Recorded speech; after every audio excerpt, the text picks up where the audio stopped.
दिनै जेबो गैया बिसोरो जेबो रेसपन्स गैया जेबो आदर्श गैया एख' गैया बेयाव इउपिपिएल लोगोआव आं बेखिनिखौ बुंनानै दोनथ'बाय आरो आङो 8 मास बा 7 मासनि आगोलाव थांदोंमोन आरो जइन जादोंमोन इउपिपिएलआव दिनै हाग्रामा सारनि दैदेननायाव दिनैथ' एकदम माबाखान मोजां माबाय दङ खिन्थु आं बेनि थाखायनो इउपिपिएलआव माबा बिपिएफआव जइन जाफिनबाय आरो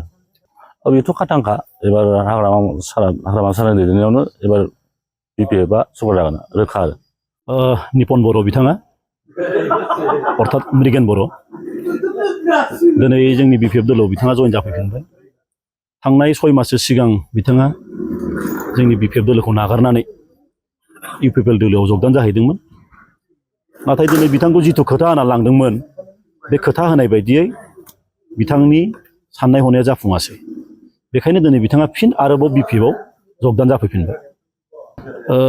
खोथाखौ बुंनो थाङोबा जों मोनसे खोथाखौ बुंनांगोन थांनाय जिथु एमपि इलेक्सनाव जोङो मसलपुर समस्तियाव बिपिएफ दोला देरहादों सिंगेलमोन जोङो बिपिएफआ सिंगेलैनो जोङो जिथु इउपिपिएल बा बिथांमोननि जथाय हान्जा बेखौ जों फेजेननानै मसलपुर बियाब हिसाबै जोङो बिपिएफखौ देरहासार खालामनो हादोंमोन आरो एबारो जोङो मसलपुर समस्तिखौ देरहासार होफिननो हागोन होननानै जोंहा मिजिं थिनाय दं जोंनि सायाव आरो रायजो राजाया निस्सय जोंखौ सहाय होगोन